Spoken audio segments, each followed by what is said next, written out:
good day, or bonjour to my lone French listener out there. I hope you're not too offended by my monologue when I get to it. Welcome to a chilly episode of the Cory Mortgage. I see commenter Jordan already pointing out how nasty and tough the winter is right now. Yeah, I despise winter. We've had it pretty good. Yes, we're getting a pretty good taste of it. Oh, well, it'll pass. It helps us appreciate natural gas and modern forms of heat, doesn't it? Or at least most of us.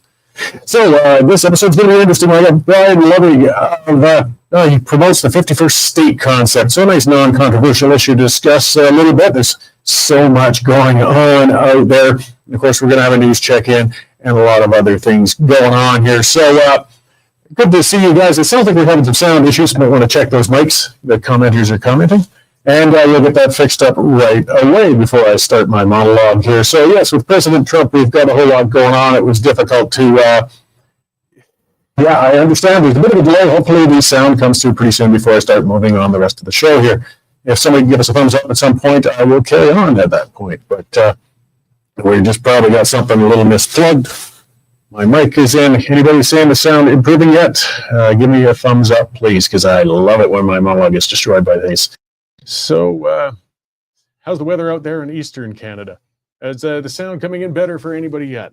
All right. It sounds like the sound's been figured out and sorted. So let's talk about our sponsor, and they have paid for our microphones. We'll fix them up right away. And this sponsor is New World Precious Metals. They're based right here in Alberta. We've got years of inflationary money printing and rising debt, and they've decimated the average Canadian savings. Gold and silver are the only currencies that held their value for thousands of years. Last year saw 30% gains. New World Precious Metals offers unique platforms to help protect and grow your hard-earned wealth with gold and silver. So check them out, guys. newworldpm.com. It helps support us. And hey, it's a good idea. Look where gold's been going and look where the dollar's been going. And let's talk about supporting local. All right. Let me go on about what I'm wound up about today, as usual, these sorts of things. And I just got to get that monologue back to the top. There we go. Oh my gosh, I'm having fun today. So talking about a very slow-moving monologue on my teleprompter. Okay, has Trump given up, or has it given Canada a strong enough wake-up call? If people finally come to realize how vulnerable Canada has become due to being nearly completely dependent on the United States for exports. And we've had a decade of ideologically driven actions under the Trudeau government. It's led to 97% of Canada's oil and gas exports going to the United States. There's no situation worse for a vendor of a product than having a single customer. Canada's been selling heavy crude to the USA at a significantly discounted price due to having no access to other markets for years. Billions have been lost due to the discounts. Now, under Trudeau's guidance, over $150 billion in energy projects were either scrapped due to punitive regulatory hurdles or outright canceled. Many of those projects were designed to bring Canadian oil and gas out to European and Asian markets. And had they been completed, the price differential for Canadian energy products would have been reduced. Having a diverse customer market doesn't reduce the price differential on trades goods, though. It doesn't just reduce that, though. It also empowers Canadians as an independent energy producer and shields the country from hostile trade wars with its biggest trade partner. I mean, President Trump grabbed Canada and shook it like a dog with a rag doll in his first few weeks in power. While an 11th hour reprieve has been offered on proposed tariffs, it's still considered temporary. Markets have been shaken and confidence is shattered. Now, Trump got his way with Canada on the border issue, but rest assured, he has no plans to stop there. He's going to be pressuring Canada further, and there's little we can do about it. So why is Trump able to push Canada around so easily? Well, again, it's because Canada has no real leverage in a trade war. A trade war hurts both sides, but it hurts Canada a heck of a lot more than it hurts the United States. Now, oil and gas are the top products that Canada exports to the USA, and that's where Canada could potentially hold the most leverage in trade negotiations. Until there's access to more customers, though, that leverage is only theoretical. If Canada tried to cut off or reduce oil exports to the United States as a trade tactic, what would we do with the surplus 4 million barrels a day right now? Drink it? I mean, whenever the current trade situation is resolved, Canada's still going to remain vulnerable as a nation when it comes to the United States. There's an immediate crisis that needs to be resolved, but even more importantly, we need some long-term thinking to ensure we aren't held hostage like this again. Many voices are calling for market diversification as citizens and politicians alike have suddenly realized what a precarious situation Canada's in. Even Quebec Premier Legault spoke of the importance of market access. He then, though, quickly stated, though there was still no way Quebec would allow a pipeline to be built across it. Apparently, we don't have the social license. Stuff your social license, Legault. This is where the rubber hits the road. Are we a confederation or not? The Constitution makes it clear no province has the right to stop infrastructure from carrying products from other provinces or from being constructed or operating. That includes roads, airspace, railways, and yes, pipelines. Could you imagine what happened if Alberta blocked rail access from BC or Manitoba blocked truckers from Toronto? It's unimaginable. So why the hell are we still putting up with this crap from Quebec? It's time to either lay down the law as a federation or dissolve the nation. We can't tolerate the spoiled brat of Confederation to continue to dictate to the rest of the nation how we may or may not earn money, especially when it's considered the spoiled brat in question is a chronic interprovincial welfare bum. Quebec's going to be sucking $13.6 billion in equalization payments out of the country in 2026, while energy-producing provinces in the West receive nothing.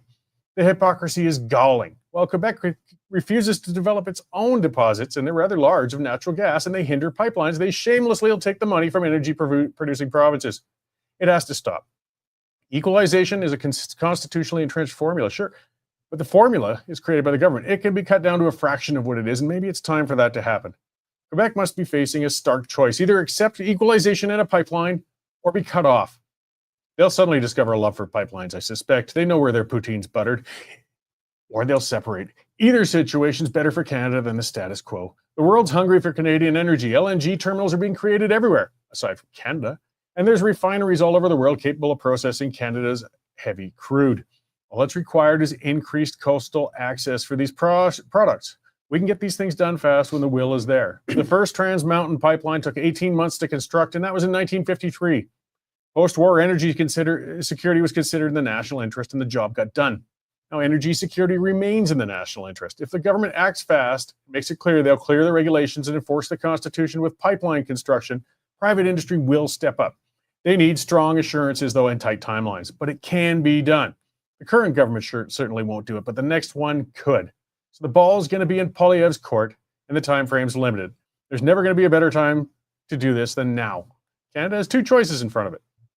It can act like a proper confederation and get the projects done in the national interest, or it can give up, break up, and let the provinces make their own arrangements as an independent nations. You know what? I'm good with either option. I'm just not going to put up with the status quo any longer. All right, that's what's got me wound up today, guys. Let's see what else is going on out in the news. That'll calm me down. Hey, Dave, how you doing? I'm doing well. Cold enough for you? Oh, God. You know, and I'm so cheap. I park so far from here and walk every time, to save a few bucks, but it really drives home how chilly it is. I really love the 1 hour commutes and the drivers of black pickup trucks. And it's always black pickup trucks zooming by, going over the speed limit when you need to be going 20 kilometers an hour under the speed limit. So the roads are just terrible. I know a lady with a black pickup truck out in Pritis. She likes to drive with a heavy foot. I wonder if she might have been the one whizzed by you today. Could have been. You know what? The news just continues, Cory. Is that the last month it just never stops, never a break. Today we're leading off the website with a new development in the Goudreau brothers case. You remember they were killed in August last year, by a driver called Sean Higgins in New Jersey. And his blood alcohol level was 0.087, so just a little bit above the legal limit. So his attorneys came out today and said, oh, wait a minute, the Goudreau brothers were way more drunk than my guy was. So Johnny's blood alcohol level was 0.0129, and his brother Matthew was 0.0134. So they're both fairly well over the legal limit. But I don't understand his point. They're cycling on the side of the road. They're not in a fast-moving several 100,000 or 1,000-pound vehicle. Right? I'm not sure where they're going with that one. Yeah, I don't know if the judge is going to accept that defense well. No. So I'm hoping they give him the 60 years that he so rightly deserves. Lots of stuff going on with Trump again today. Is the new sanctions on Iranian oil has caused the market to go a bit crazy. And the world is responding to his Gaza Strip. He's going to make the Gaza Strip the Riviera of the Middle East. He's going to kick out all the Palestinians and probably build hotel towers, casinos, and golf courses, as is his way. We've got some nice beaches there, nice weather. Might be all right place to holiday. It'd be all right. I mean, just watch it on the 8th hole when those paratroopers come flying over the wall or wherever. Yeah, It's still, yeah, they got some work to do in the Middle East, a but little bit. it's one of the better concepts I've seen for Gaza. Good press conference today by Pierre Poilievre out in Vancouver, and he is angrily slamming fentanyl dealers. And he says if he becomes Prime Minister of Canada, they're going to get life sentences.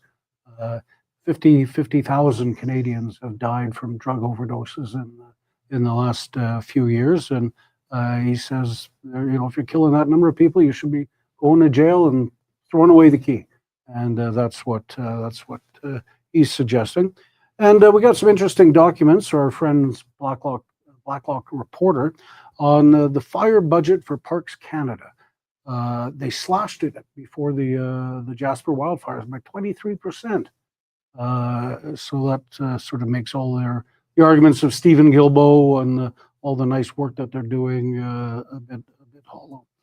And stay tuned. This afternoon, President Trump is signing more executive orders, and we'll be no doubt spouting off on some other bizarre tirades. So fun and games continue. Well, I mean, again, love him or hate him. Have you ever seen a president hit the ground running like this? I mean, boy, he's coming out of the gates. He's not messing around. It's unbelievable speed in what he's doing. He's just, a couple of days ago musing about sending prisoners or illegal immigrants to Guantanamo Bay. And Tuesday, they're already there. Right? It's incredible the speed that things are moving in the United States. Well, whatever's going on, he's not messing around. Pay attention, folks. And meanwhile, our parliament is prorogued. Oh, yeah. Well, that's different issue altogether. All right. Different show altogether. Well, I'll let you back into the newsroom to try and keep up with things, and I appreciate the check-in today, Dave. Thanks, Cory. Stay warm. Right on. Thanks. We'll try. It's that time I like to remind you, the reason we have Dave and Jen and all those folks in the newsroom is you guys have been subscribing. We don't take government dollars. We won't take government dollars, but we do need subscribers. That's how we pay the bills. That and sponsorship, of course. So if you want to advertise with the show, hey, send me a note. Otherwise, they'll get on there. westernstandard.news/subscription. It's $10 a month, $100 for a year. Guys, it's just like when you used to get a newspaper subscription. It helps us keep these stories going, independent, cutting through the BS. And yes, if you've already subscribed, thank you very much. We really do appreciate it. If you haven't, come on, get on there, take out a subscription and share the word, spread it out. This is how social media works. This is how independent media works. Get out there, share those links with friends and family. Buy a subscription for your liberal uncle. Drive him crazy. Let him watch these stories on here. All right. But enough of the sponsorship things. I see the guest in the lobby, and I've been looking forward to this discussion again in this crazy year of things and things that have been happening. A lot of President Trump has certainly been shaking things up in Canada with talking about Canada as the 51st state and memes with the American flag going over Canada. Being part of the independence movement in Alberta, of course, for a long time, admittedly as gray as I am. The 51st state concept has been one around for a long time, whether for Alberta or for the country as a whole. So my guest, Brian Lovig, of course, he's been pushing this concept for quite some time, and it's a ripe time to talk about it a little more at length. So thank you very much for joining me, Brian. Hi, Cory. My pleasure. Nice to see you. Yeah. So, we've seen this discussion really kind of ramp up a little bit on the way in. I kind of wonder, though. We saw more people starting to chew on the concept now that, President Trump threw it out there and made them start to think about it. People say, there's a lot of advantages we could see with it. But part of my view is what happened lately with just kind of the tariffs and other stuff is it might have set it back a little bit. I mean, people might be open to the concept, but people don't like a forced marriage. They kind of want to join in willingly. Where do you think things are sitting right now that there's been kind of some tensions opened up? It's hard to say in terms of percentages. I mean, many Canadians, certainly that I've spoken to, are not in favor of it. Many Americans that I've spoken to are in favor of it. And I'm a dual citizen, so I'm kind of between both places. And it's kind of interesting to hear all of the comments from the people. And my view is that there's advantages and there's disadvantages to everything. And one big advantage is if Canada belonged to the U.S., immediately you're covered by their constitution, and you have freedom of speech, you have the right to defend your life, and you have all kinds of things, Cory, that you don't have in Canada. Canada doesn't have a constitution. Many people think that it does. I mean, it doesn't. It has a document that's full of notwithstanding, and you can do this if we agree, and all of that. And I mean, so the Constitution would be a big win. Is that enough reason to join a country? I don't know. I mean, again, there's so many things on both sides. But Trump certainly has, he's coming at this, stronger than I would have ever guessed. And I don't know where a lot of this stuff has even come from. Canada screws us over in $200 billion a year. And I haven't heard any of the Canadian politicians saying that that's an incorrect number. So maybe it's accurate. I don't know that. But it's a big number. And if it's true, I mean, that's something to take into account from his side for sure. I mean, there's so many different things. I mean, what do your people think, Cory? The people that watch you and write in, and I think you get lots of comments. Well, what's the overall thing? And I think, like in Alberta, what does Alberta think? I mean, as I said, I think people initially went prior to the inauguration when President Trump was sort of stirring up a lot of folks, and kind of proposing it a little bit. A lot of Albertans were starting to kind of chew it over and think, well, the Second Amendment and some property rights wouldn't be so bad, and I'm looking at the tax numbers, the real estate numbers, the trade we already do. But as I said, then when he sort of came on like a freight train with the tariffs, that's when people suddenly kind of, I think, dug their heels in a little bit. Hold your horses now. We were thinking about it, but now you're kind of poking a stick in her eye, and they get a little more tepid on it. So I think it kind of made a step forward and then a step back. I think it needs a little more time. I mean, think of it as you're in a very, very unhappy and abusive relationship, but you're a Christian guy and you don't want to get divorced, and you just take it every day. And she hits you with a 2x6 every day. On the odd day when she hits you with a 2x4, you say thanks, and you think things are getting better. And then all of a sudden one day you're out and a girl just makes this big push on you and come with me, and it throws you. It would throw you. I'm making this up as I go, and so that would throw you. You would stand back and be frightened and go home and try to make up with your wife again. And I kind of think this is similar to that. I mean, once you get over the shock of it and you start to think, maybe it's time to move out. Maybe I'm being abused where I live. I mean, maybe I'm not allowed to go out. I'm not allowed. She takes money out of my purse and my wallet rather, and maybe it's time to move on.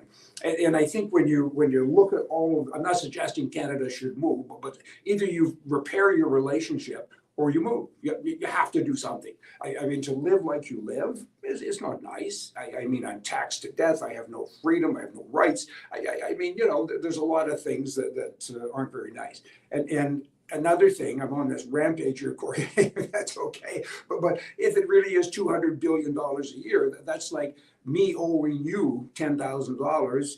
And when we're having a beer, I brag to you how I'm flying first class to Honolulu for the weekend. I mean, that's not nice. I should pay you. And I'm sure you would bring that up. And so Canada has got to kind of pay attention here. Either we have to get happy at home, or we should look for a new spouse. Well, that $200 billion a year figure, I mean, that's kind of what got under my skin a little bit, because it's kind of a mischaracterization of our relationship. That's a trade deficit, not a subsidy. And President Trump keeps calling it a subsidy. I mean, I know. As one of our other reporters we worked with mentioned on a show I did recently, is, if I go to Safeway and I spend more than Safeway buys off me, it doesn't mean I'm subsidizing Safeway. I'm just a bigger customer than they are from me. It's confusing the way it's delivered, and so it's hard to understand. I mean, but another thing, from the American perspective, I mean, you have to look at, do you want Canada? I mean, 70% or close to 70% of all Canadians have never voted Conservative, ever. And so you really want them to join your country? I mean, if you did an allocation kind of based on the California and other state formulas, you'd have like 50 some odd seats in Canada, and I don't think the Republicans would ever get elected again. So you got to kind of be careful who you're leaving your wife for. I mean, you might end up with somebody that you don't like, and in this case, what I'm saying is it would be the opposite of that. Well, yeah, and I'm glad you brought that up, because from a Republican point of view, this would not be good for the Electoral College. I mean, and we talk about the 51st state. Realistically, with the size of Canada and even the population, it would be, if in this theoretical world we merged, it would be more like there'd be 5 or 6 states perhaps, and at best only one of them would be a red one. Absolutely, yeah, and you know, I'm an Albertan and born and raised and so on, and I mean I'm a separatist. I've always thought Alberta should be its own country, and I think Alberta should be the 51st state or its own country, one or the other. I mean, I think you start expanding into all of Canada. I think that's problematic for both countries and certainly for the U.S. I mean, the last state to be admitted into the Union was Hawaii. I'm not sure when. I think it was in the late 50s, maybe 1959 or something. And even Arizona didn't come in as a state until 1910 or something. And of course, there was Alaska. And I'm so old, Cory, I remember Alaska and I remember Hawaii coming in as states. And, you know, is it time for another one? Again, there's a lot of moving pieces here. And why Trump is so aggressive on this is interesting. And like he says, you know, he has said several times, I love Canadians, but I don't like their leadership. Well, you know, I got news for you. We don't like it either. Well, yeah, but and again, though, I think that it almost has had at least from our perspective, a detrimental effect. It's more like, yeah, I can't stand them either, but it's not your place to tell me that you got a problem with it. It's up to us to get off our butts and kick that clown out of Ottawa. I agree with you. I agree. But a lot of our people aren't getting off their butts to do it. And so that's an issue too. Yeah, and I mean, I love the U.S. You know, as I said, I'm still sporting a little bit of a tan from my Arizona time. I wish I could have spent a bit more down there. We do some business down there. I worked down there a lot on an L1 visa in years gone by in the oil field. And what I want to see, though, is a tightening of our relationship. I want to see, you know, at least from my perspective, freer trade. Let's develop that relationship. Let's get, you know, tighter together. And then actually, I think we would get closer to that potential Alberta 51st state. But unfortunately, what we see right now is some bigger walls going up. There are some walls going up, and people are working hard at adding more bricks to it. I mean, look at the NDP leader. He says, you know, the federal leader, he has made a statement about how dare you, you know, we'd never give up our health care. Well, for heaven's sakes, your health care? You mean that broken thing where you're 80 years old, your best before date is up, you get to be put on a 2-year waiting list for a new part? I mean, what health care is that? But that's how he's talking. It's more rhetoric and people buy into it, right, to the narrative, and it kind of gets bigger and bigger. I agree with you. There's a better way to do it for sure. But how do you do that? I mean, particularly with two countries that are so, they're just not even close to being aligned with regards to their politics. Trudeau is, you know, all the pinkos, like they're pink. And it's hard. It is. And you know, one of the things I don't like seeing on both sides is people, you know, using national anthems at sporting events to boo each other's anthems. It just brings it to a personal one-on-one level, and people take it personally. Nobody in the USA likes to hear their anthem booed. Nobody in Canada likes to hear that either, even if you're uncomfortable with the leadership and you're ticked off. And it drives that personal wedge between people, which I just hate seeing, because again, the Americans is still our closest ally and friends. I mean, culturally, we're still very tight with each other. You don't see a huge difference when you travel south of the border. There's differences, but they're not huge. It's not like when you travel to Europe or Asia or even South America. And to start, you know, getting personal with each, I just don't like seeing our relationship disrupted like that. I agree with you 100%. It's not very nice.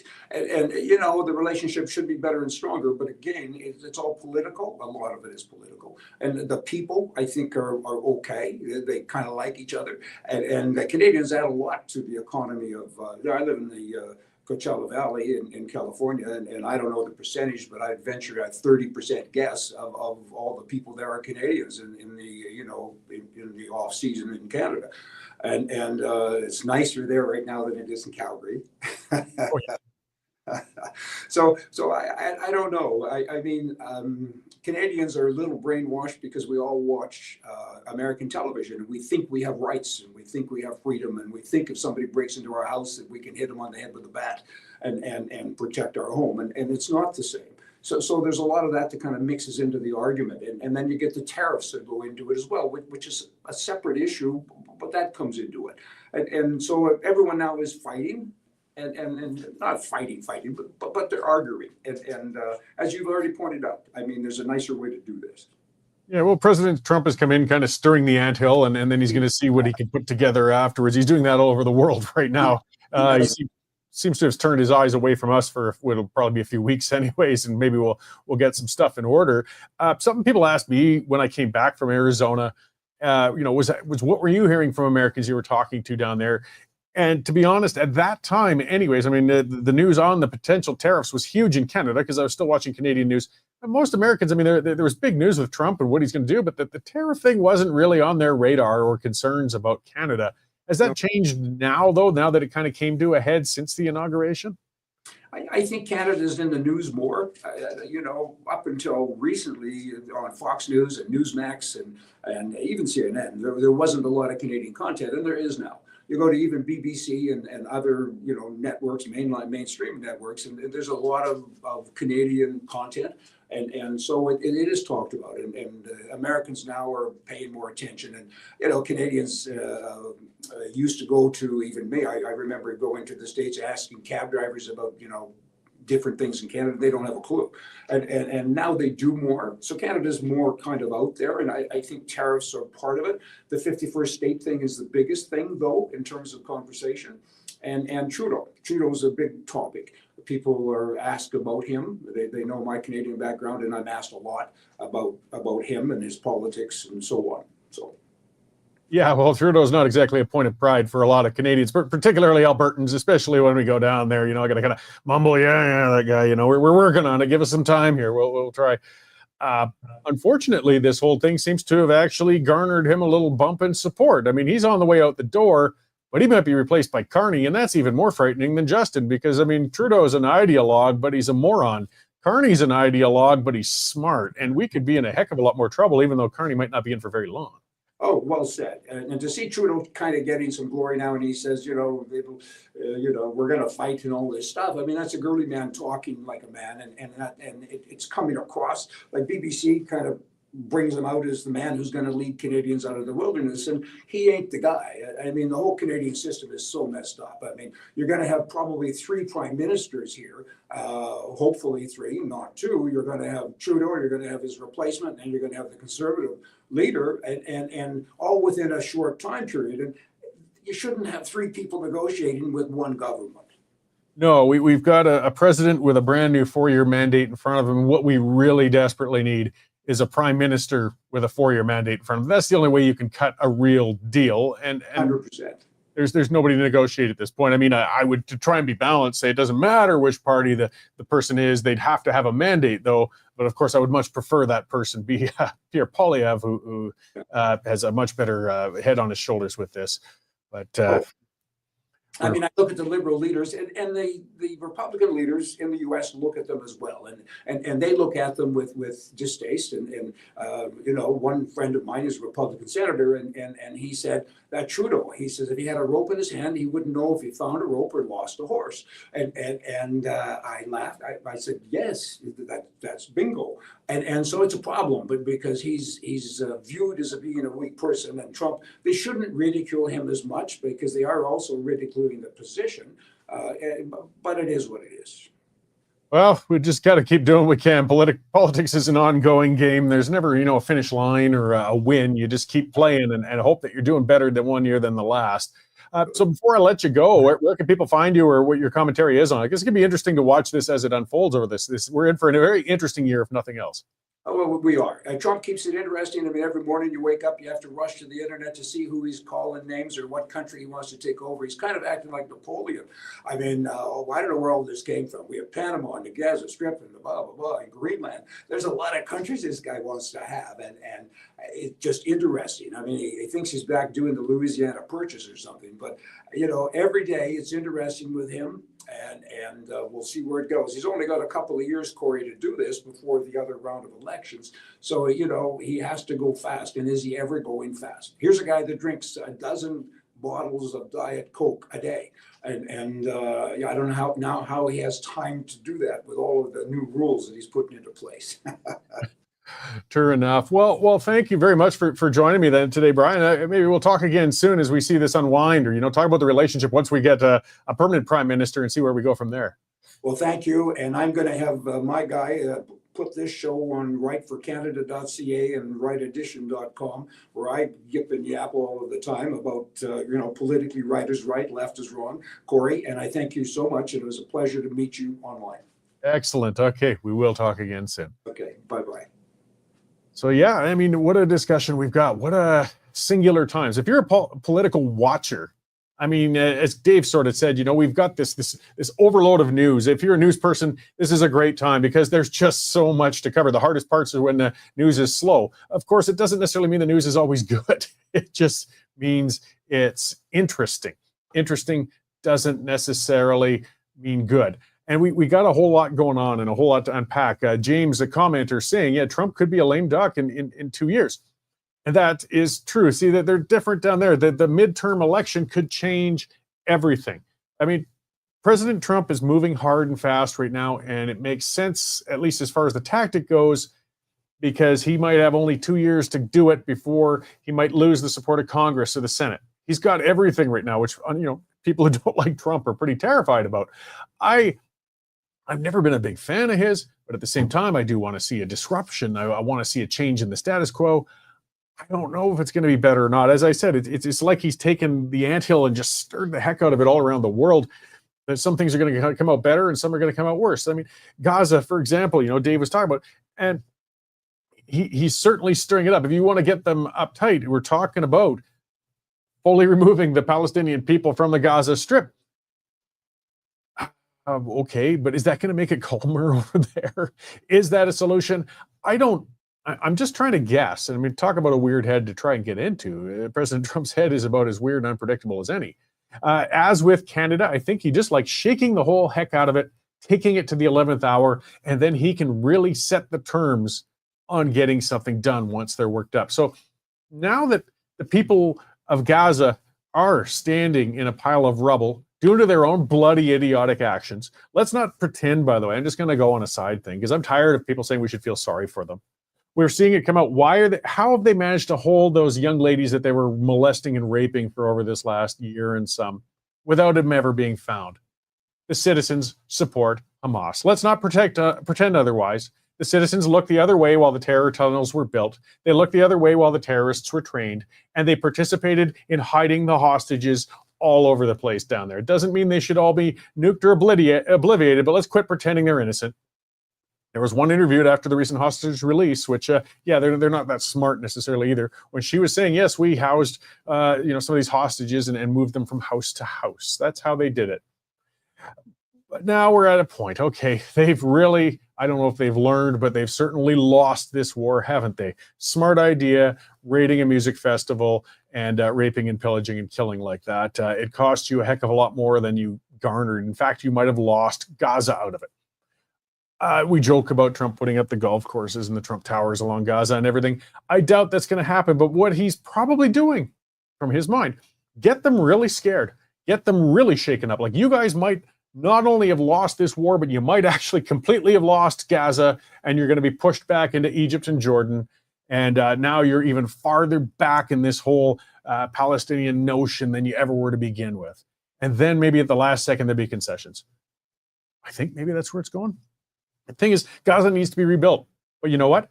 They got the chance in Gaza and the West Bank. They did. Israel pulled out. They listened to the world. They listened to the UN. They did those things and they said, fine, here's their places. We'll let them have their little cities of their own, their little areas of their own. What did they do?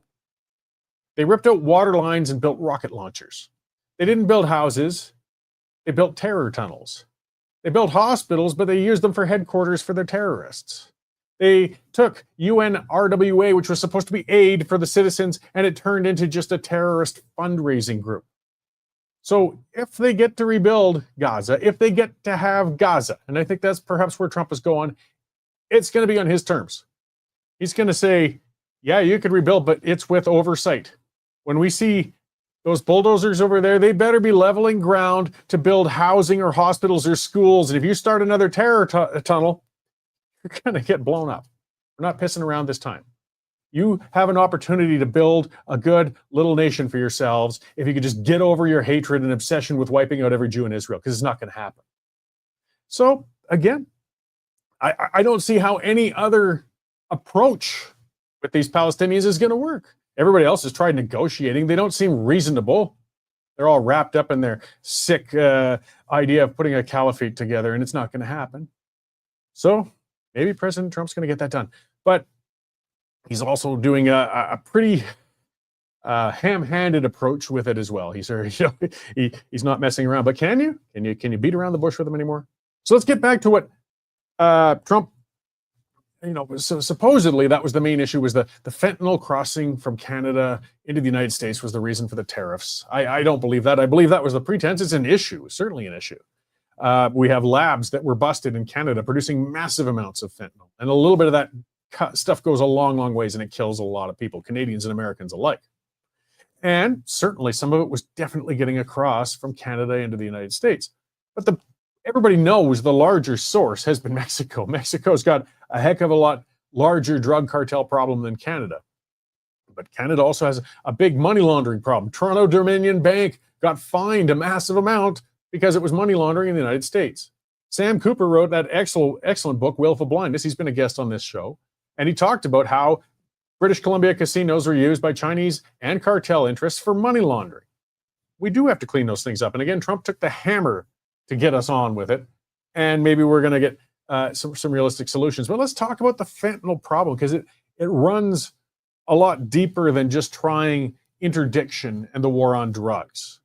You get almost 2 points of view, the hard libertarian or socialist view that all we need to do is just legalize it hard enough and provide enough free drugs and somehow it'll go away. Well, we saw that in Vancouver, Portland, everywhere else. No, what you do then is cause slaughter. What you cause is massive overdoses and deaths. It's terrible. Didn't work. Failed catastrophically. Even Canada backed off. Even Trudeau, meathead, was smart enough to realize this legalization idea with hard drugs and fentanyl was not a good idea.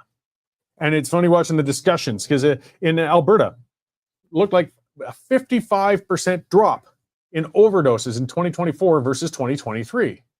That's pretty significant. That's pretty good. BC, in the meanwhile, it's still going up. Why? Because BC went with the legalization, handing out drugs. Alberta, and credit, give it to him, Jason Kenney started that ball rolling years ago, saying we got to focus on treatment centers, treatment beds, mental health supports, because that's where we've got to get the demand side. We got to help the people who are consuming it. If people aren't consuming it, it doesn't matter who wants to smuggle it. I mean, this battle needs to be taken out on all fronts, not just the people supplying it, but you got to get to the demand side. And that means treatment. That means mental health options. And it's working in Alberta. I mean, that 55% drop. And the funny thing is, what do I read when I look that up today on it? CBC saying, well, yeah, it's down 55% in Alberta, but Smith shouldn't call it a victory yet. Why the hell not? What's the matter with you guys, you state broadcaster chodes?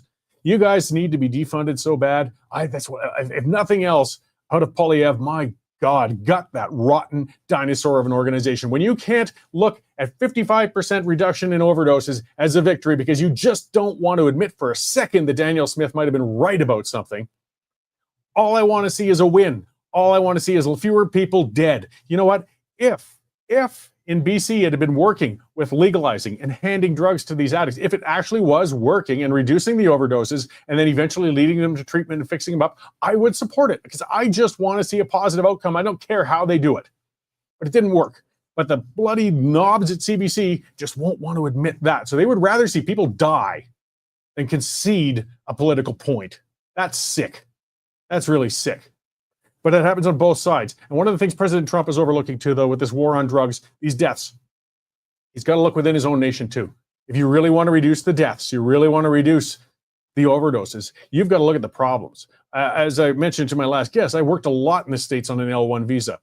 I worked in Pennsylvania. I put this out on a tweet recently, because when I was working in Williamsport, Pennsylvania, we had really shortages as well in Steubenville, Ohio. I had a heck of a time trying to get employees. Massively terrible time. So what ended up happening? I was managing crews predominantly balanced with Mexicans, mostly legal. I had green cards to cover for the paperwork if I had to, and I was legal. But that's how we did it out there. Why? Because up in upstate New York and Pennsylvania and Ohio, they were so drug-addled on oxy and meth, I couldn't find workers fit to work. And this was prior to the fentanyl coming in. These are depressed areas. If anybody's ever traveled through the Rust Belt, have a look around. Travel some of those smaller cities and see what's going on. So, I mean, these guys were already terribly screwed up. And then, of course, fentanyl came in and just hit them like a freight train. It's so powerful, so cheap, so easy to spread and distribute. So if you want to reduce the overdose problem, you've got to get to the core of it. Where are the addicts and how do you get to them to improve things for them? Because it won't get fixed. The drugs will always find a way through. I mean, as they point out, 40, 50 pounds of fentanyl, that's enough to cause thousands, tens of thousands, possibly millions of overdoses. Like, it's that potent. You'll never stop it enough.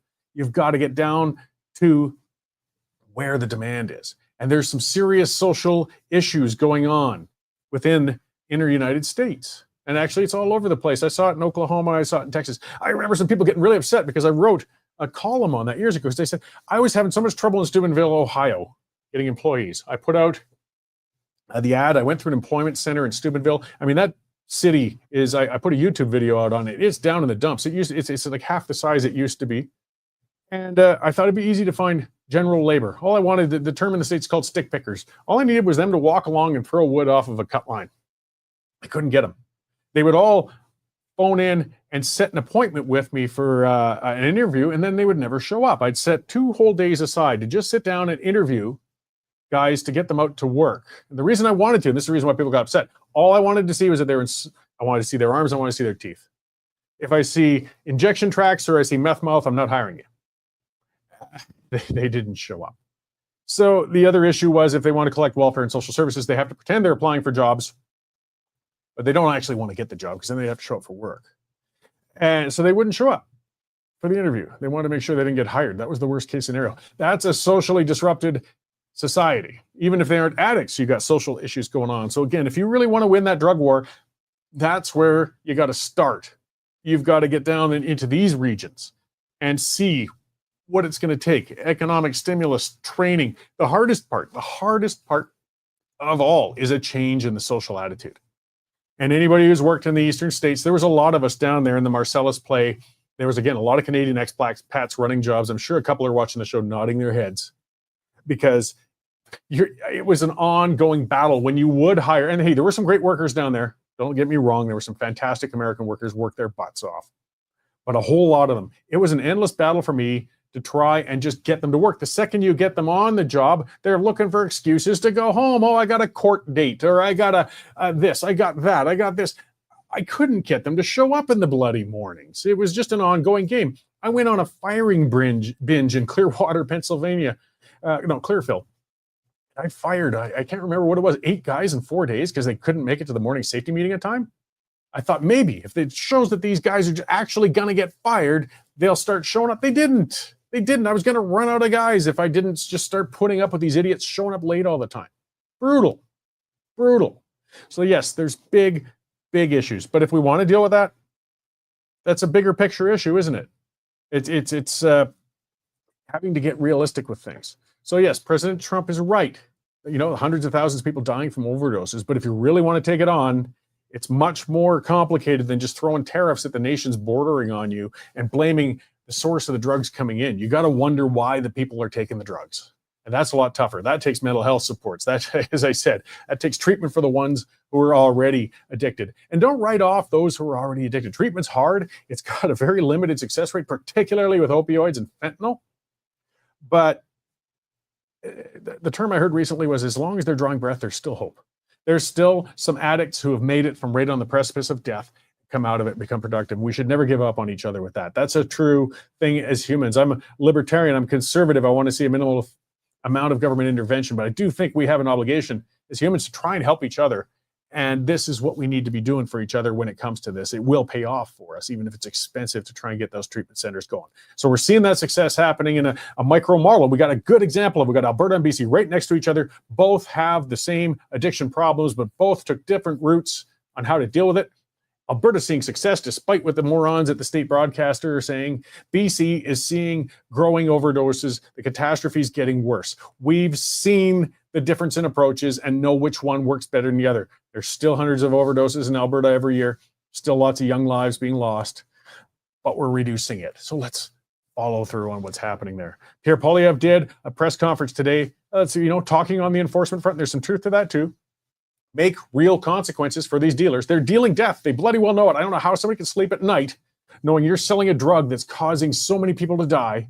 Often it's addicts dealing to other addicts, but at the higher levels of these dealers, no, they're just heartless, sociopathic monsters. And we had Poilievre saying, let's take those dealers and put them in jail for life. Let's get some real justice in Canada. Let's really actually lock these guys up, give a disincentive. It won't fix everything. As I said, you got to get on the demand side too, but it doesn't mean you just give up and let them come in with it.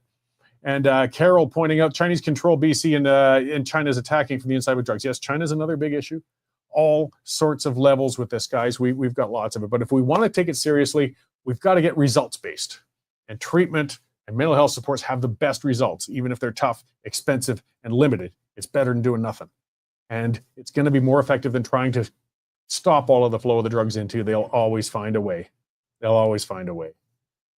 By the way, that's what's got me going today, guys. Hey, make sure to tune in. The pipeline's going to be on tonight. That'll be myself and Dave and Sean Polzer on a panel discussing a bunch more issues. And of course, Jen's going to be on a little later, I believe, filling in for Nigel on his show. So there's going to be another one of those coming. So keep watching those channels. Keep sharing our stuff on social media. That's how we get the word out there. Get on, subscribe, and follow me on Cory B. Morgan on X. That's how, if you want to interact and send your questions my way, that's a great way to do it. And yeah, we will see you back here again next week at this time. So thanks for tuning in today, guys, and we'll see you again.